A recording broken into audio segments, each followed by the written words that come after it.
जोहार, आदाब, नमस्कार, सत श्री अकाल। न्यूज दिव्यांग में आप सभी दर्शकों का स्वागत है। आप देख रहे हैं न्यूज दिव्यांग और मैं हूं आपका जावेद। तो चलिए आज लेते हैं फटाफट से आज की अपडेट्स और देखते हैं आज की रिपोर्ट।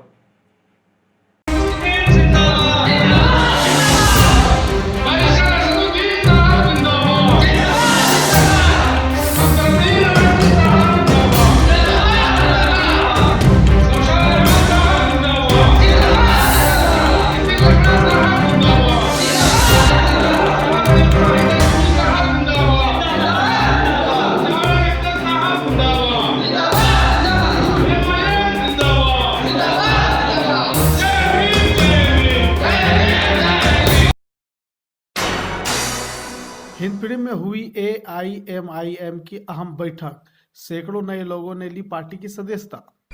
शाहिद अयूबी जी, आपको रांची विधानसभा का अध्यक्ष बनाया गया, तो क्या क्या तैयारी है आपकी और कैसे काम करेगी मजलिस रांची विधानसभा क्षेत्र में, इसकी पूरे तफसील से बात बताइए।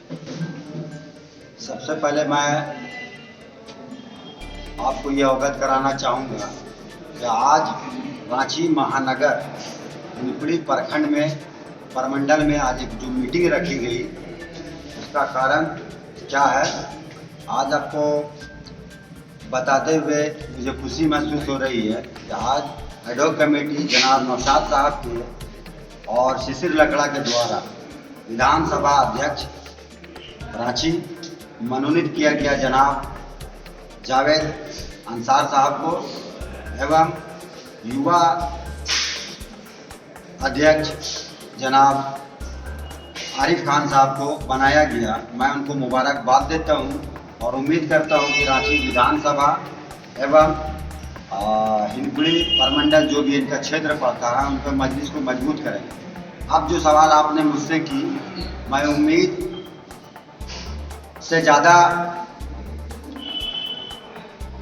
आपको ये बताना चाहूँगा कि झारखंड में सबसे पहले MIM जब कदम रखी, आपने देखा होगा कि लाखों के तादाद में बरियातू मैदान में लोग उमड़े बैरिस्टर असदुद्दीन ओवैसी को सुनने के लिए। उसके बाद हम लोगों ने चुनाव भी लड़ा और आने वाले समय में बिहार में जो हम लोगों को कामयाबी मिली, इंशाल्लाह झारखंड में भी कामयाबी मिली।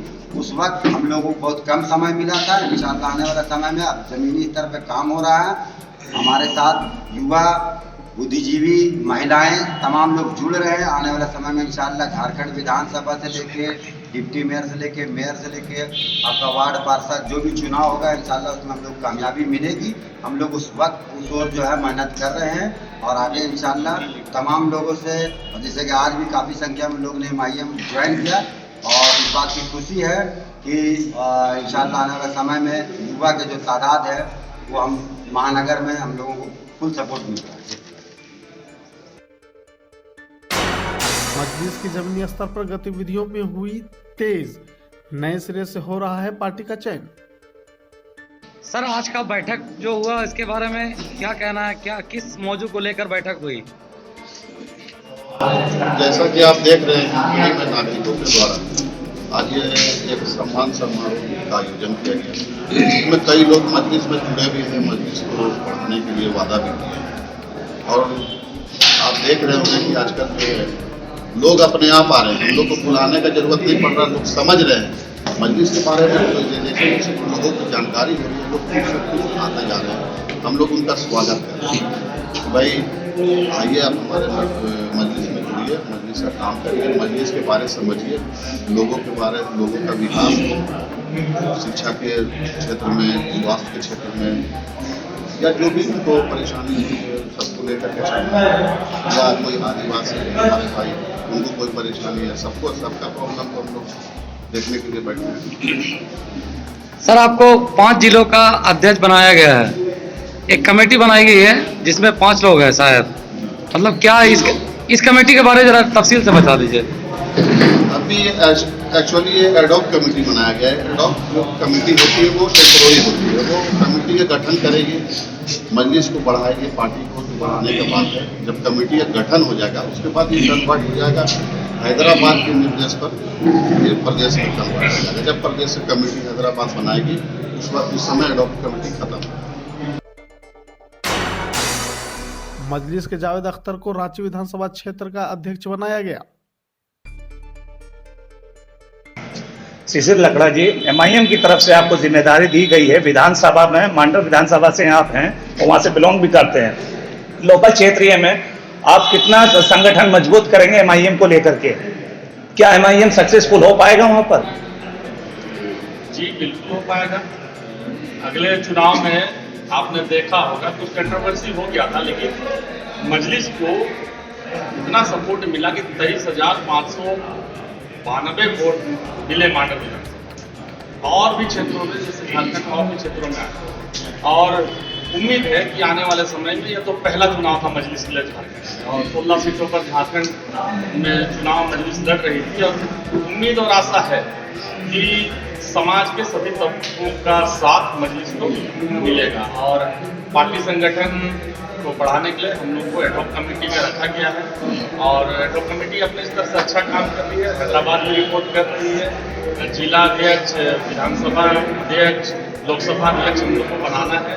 उसके बाद हम लोग जो कमेटी बनाएंगे उसके नीचे दूसरी कमेटियां काम करेंगी और उम्मीद करते हैं जिस तरह से अच्छे अच्छे लोग मजलिस से जुड़ रहे हैं, मजलिस का भविष्य बहुत ही अच्छा दिखता है। जैसे बिहार में हम लोग जीते, उम्मीद करते हैं बंगाल में भी जीतेंगे और इंशाल्लाह झारखंड में भी हम लोग जरूर कामयाबी। सर्वे के रिपोर्ट के अनुसार अभी विकास को लेकर के मांडर विधानसभा के अंदर बहुत मारामारी चल रही है और वहाँ के विधायक जो बंधु तिर्की जी है वो बोलते हैं कि हमारे एरिया में विकास की चिड़िया उड़ रही है, मतलब खूबसूरत है। इसको लेकर के आप क्या कहेंगे, कितना अंतर है विकास को लेकर के?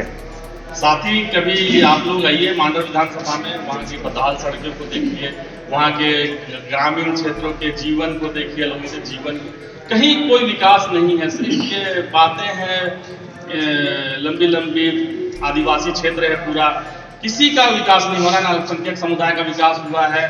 शिक्षा मंत्री थे बंधु जी, आज तक एक यूनिवर्सिटी का वहाँ पर निर्माण नहीं किए।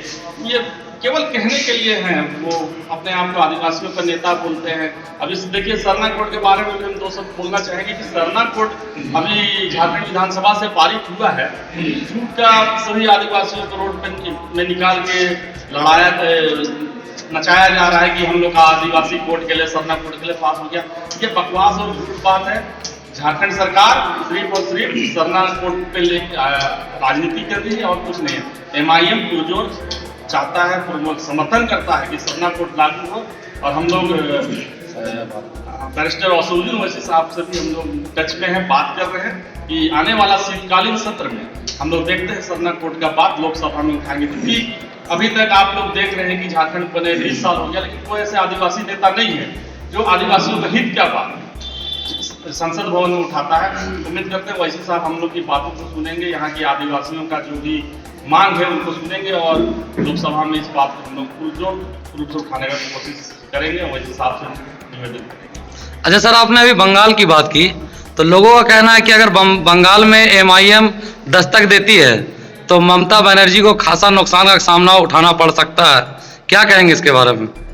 देखिए, इस पे ज़्यादा कुछ टिप्पणी हम करना नहीं चाहेंगे, लेकिन इतना उम्मीद है कि मजलिस को बंगाल में कामयाबी मिलेगी। क्योंकि सीमांचल एरिया में हम लोग का 5 विधायक हुए और सीमांचल से सटा हुआ उत्तरी दिनाजपुर है, मेदिनीपुर है, मालदा, ये सब सटे हुए क्षेत्र हैं। तो उम्मीद है कि इंशाल्लाह कामयाबी वहाँ हासिल होगी और इसमें ममता दीदी से हम लोग कोई शिकायत नहीं। अगर वो काम की होगी तो जनता को नकारेगा, लेकिन मजलिस एक ताकत के रूप में पूरे भारत में फैल रहा है। आने वाले समय में जिस तरह सदर साहब ने कहा है कि हम बंगाल में जाएंगे, यूपी में जाएंगे, गुजरात में जाएंगे, तो हमारी जमहूरियत है, हम लोग कहीं भी जाके चुनाव लड़ सकते हैं, इसमें कोई दो रोक टोक नहीं है।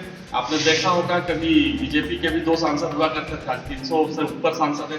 हम लोग भी कामयाब हासिल करेंगे और एक नजदीक मजलिस का ताकत लोकसभा में भी बढ़ेगी। गठबंधन बिहार में जो आ रहा है, लोगों का कहना है कि सारे श्रेय MIM को जाता है क्योंकि MIM की वजह से ही गठबंधन आ रहा है। इस पे क्या कहेंगे? क्योंकि सभी लोगों को यही कहना कि गठबंधन जो आज की स्थिति इतना खराब हुआ है और NDA की वहाँ सरकार बनी है, इसको लेकर के सब बोलते हैं कि MIM का वजह से ही आज ये गठबंधन टूटा है और उसकी सरकार बनते बनते से रुक गई है। चुनाव के बाद टीवी में बहुत सारे डिबेट आए और कहीं नहीं लगता है कि मजलिस महागठबंधन को नुकसान पहुंचाया। वो तो कांग्रेस ICU में है, इसलिए महागठबंधन को नुकसान पहुंचा है। क्योंकि आप देखेंगे कि हम लोग तो 24 सीट में लड़े, उसमें भी कुछ लोगों का हम लोग का पर्चा रद्द हो गया बिहार में। हम लोग कम ही सीट में लड़े, 18 सीट में लगभग हम लोग लड़े हुए हैं चुनाव।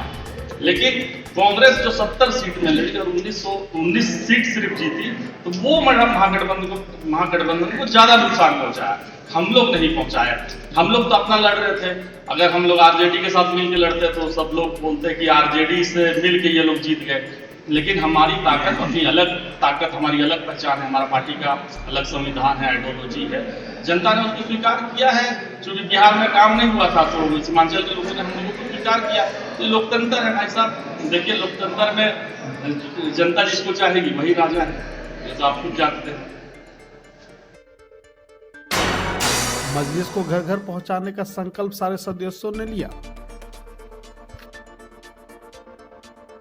शोएब खान जी अब महानगर के युवा प्रेसिडेंट अध्यक्ष बनाए गए हैं, तो इसमें बताइए हमको कि अभी आप बोले कि शिक्षा को लेकर के पहले शिक्षा में मजबूत करेंगे युवा पीढ़ी जो अभी नशा पदार्थ में चल रहे हैं, खास करके तो देखा जाए तो हिंद पीढ़ी में ज़्यादातर ये चीज़ चल रही नशा पदार्थ।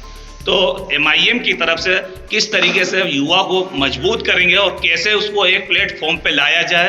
आप प्रेसिडेंट चुनकर आए और दोबारा से चुनकर आए, खुशी की बात है। इसको लेकर के आप क्या बताएंगे? सबसे पहले तो मैं शुक्रिया अदा करना चाहूँगा डॉग कमेटी के तीनों मेंबरान से जिन्होंने मुझे रिटेन किया। आपने जो सवाल किया कि कैसे एजुकेशन को डेवलप करेंगे रांची महानगर के अंदर, मैं आपको एक जानकारी दे दूँ कि मौलाना आज़ाद स्कॉलरशिप हमारा जो पहला एजेंडा है वो मौलाना आज़ाद स्कॉलरशिप में हम लोगों ने 500 लोगों के फॉर्म भरने का स्टार्टिंग कर दिया है, जिसके अंदर पूरे साल में उन्हें 6000 मिलेगा माइनॉरिटी के, जो कि दिल्ली से पास आउट होना है। हम कोशिश करेंगे कि उन जगहों पे एमआईएम के तरफ से बाई हुक बाई क्रूक वो चीज़ को पास कराया जाए। और उसके बाद मैंने पहले भी अपने बातों में कहा कि ड्रॉप आउट स्टूडेंट ऐसे स्टूडेंट हैं जो कि पूरे के पूरे माहौल को, पूरे माशरे को चेंज करेंगे। ड्रॉप आउट स्टूडेंट पहला एक बहुत बड़ा कारण होता है ड्रॉप आउट करने का, वो होता है lack of money. Lack of money in the sense कि उनके गार्जियन के पास पैसे की कमी होती है। हम वैसे लोगों का लिस्ट आउट करेंगे और लिस्ट आउट करने के बाद उनको हम 10th का एग्जाम दिलवाएंगे, जिससे उनका एजुकेशन लेवल एटलीस्ट 10th पास का हो सके। आप अगर जानेंगे, आपकी जानकारी और सबकी जानकारी, मेरी खुद की जानकारी के लिए बता दूं, ये पासपोर्ट में एक ऑप्शन होता है ECR और ECNR। अगर आप 10th पास नहीं होते तो आपका जो पासपोर्ट बनता है वो ECR पासपोर्ट बनता है, और अगर 10th पास आप होते हैं तो आपका पासपोर्ट ECNR बनता है। ECR और ECNR के अंदर अगर आप GCC कंट्री, गल्फ कंट्री के अंदर अगर आप देखेंगे तो ECR और ECNR पासपोर्ट में फिर डिफरेंसेस आ जाते हैं कि तकरीबन 5 से 10 हज़ार का जो उनका मंथली अमाउंट आता है उस पर डिफर कर जाता है। तो एक छोटी छोटी बारीक चीज़ है हमारे पास। एजुकेशन को लेकर के हमारे पास इंशाल्लाह बहुत सारे प्लान हैं, और अगर MIM के बैनर ने मुझ जैसे लोगों को प्लेटफॉर्म दिया है तो इंशाल्लाह मैं पूरी कोशिश करूंगा कि एक क्रमबद्ध तरीके से इस पूरे एजुकेशन लेवल को चेंज किया। जी, एक बात और आपको रोकना चाहूँगा कि जिस तरीके से अभी आप बोले कि स्कॉलरशिप का माइनॉरिटी का रख लीजिए कि अभी अल्पसंख्यक में जितना घोटाला हो रहा है, छात्रवृत्ति घोटाला खरबों रुपये का, जिसमें CID का भी जांच का अनुसार आया है, कहने का मतलब है जो पढ़ने लिखने वाले जो जेन्युइन तरीके से उनको स्कॉलरशिप का फायदा नहीं हो पा रहा है, और जो धांधली जो दलाली लोग कर रहे हैं उनके ऊपर आप क्या एक्शन लेंगे ताकि ये बंद हो सके धांधली, और जिनका जो हक है वो मिल सके? सबसे पहली बात तो मैं ये बताऊंगा कि ये जिम्मेदारी MIM से पहले विपक्ष की होती है। विपक्ष की आज जो नाकामी है, इस नाकामी की वजह से आज MIM को इतना रिस्पॉन्ड मिल रहा है, क्योंकि संसद के अंदर टोटली जो विपक्ष का काम है ना वो MIM कर रही है। वो एजुकेशन को लेकर के, हेल्थ को लेकर के, ट्रिपल तलाक को लेकर के, मॉब लिंचिंग को लेकर के, ये सारी चीजों का जो तोड़ निकल रहा है वो MIM की तरफ से आ रहा है। आपने अभी कुछ लोगों से सवाल किया था कि लोग जानना चाहते हैं या लोग कहते हैं। मैं पहले ये जानना चाहूंगा कि ये लोग हैं कौन। जहां तक मेरी नीयत और मेरा जहन, मेरी मेंटालिटी कहती है, ये सेल के लोग हैं। ये किसी भी पार्टी के सेल के हो सकते हैं। इनका काम सिर्फ और सिर्फ मुद्दे को भटकाना है, एक मेन डायरेक्शन से हटा करके इन सारी चीजों में लेकर के आना है, जिससे युवा टोटली कन्वर्ट हो जाए और जो मुसलमान का एजुकेशन रेट है वो धीरे धीरे इतना लेस हो जाए कि इनके जहन से ये चीज निकल जाए कि हमारा भी कोई रहबर होगा। ओवैसी साहब आज मुसलमान, दलित, आदिवासी के रहबर है, इनके दिल पे ये खटकता है इनके जहन पे बस ये बैठा हुआ है कि हम दूसरे नेता के यहाँ जाएं, चाय पिए, बिस्किट खाएं और हम अपनी सदारत को सामने फ्रंट लाइन पे लेकर के नहीं आए। ये कहीं ना कहीं मुआशरे के लिए बहुत धक्का देने वाली बात है। झारखंड में अभी भी इकोनॉमी की बहुत कमी है और एजुकेशन की लाइन में देखा जाए तो झारखंड बहुत पिछड़ा हुआ है। और देहात एरियो में जाया जाए, जैसे कि आप बोल रहे हैं कि हम एजुकेशन दिलाएंगे, अगर देखा जाए तो वहाँ पर भी अभी एजुकेशन बहुत कमी, कोई पढ़ नहीं पाता। मगर माँ बाप पढ़ाना चाहते हैं मगर उनकी इतनी हैसियत नहीं है कि वो उनको पढ़ा सके, क्योंकि स्कूल में भी दलाली का भी सिस्टम चल चुका है। अगर कहीं एडमिशन कराने जाता है, एक साधारण कोई भी स्कूल का बता दें, तो उसमें घूस मांगा जाता है तब तो पढ़ा जाता है। अगर वो घूस खत्म हो जाए आपकी पार्टी के द्वारा या आपके संघर्ष के द्वारा, तो गरीब आगे बढ़ सकता है। बिल्कुल बात आपकी दुरुस्त है और ये स्टार्टिंग सिर्फ और सिर्फ किसी एक की जिम्मेदारी नहीं है। कहीं ना कहीं प्रीवियस जो हमारा काम करने का तरीका रहा, उसमें मैं दो चीज आपको जरूर गिनाना चाहूंगा। वो इसलिए नहीं कि MIM का मैं रिप्रेजेंटेटिव हूं, वो इसलिए कि शायद यहाँ पे कुछ लोग सुन रहे हैं और उनकी नीयत मेरी वजह से बदल जाए। हम लोगों ने 3 ऐसे बच्चों को गोद ले लिया, हम लोगों ने 3 ऐसे ठेला जो कि तकरीबन 25 से 30 हजार के बीच में आता है, 3 ऐसा ठेला जो गरीबों को तकसीम किया, क्योंकि वो अपना रोजगार बना सके। अगर रोजगार नहीं होगा, एजुकेशन नहीं आ सकता है। जब तक पेट में दाना नहीं होगा, बच्चे पढ़ नहीं सकते। ये बेसिक चीज को मैं इसलिए फोकस करता हूं, उसके पीछे सबसे बड़ी रीजन यही है कि जब तक ये लेवल नहीं उठेगा, हम कहीं ना कहीं अपने कायद को कमजोर करते चले जाएंगे।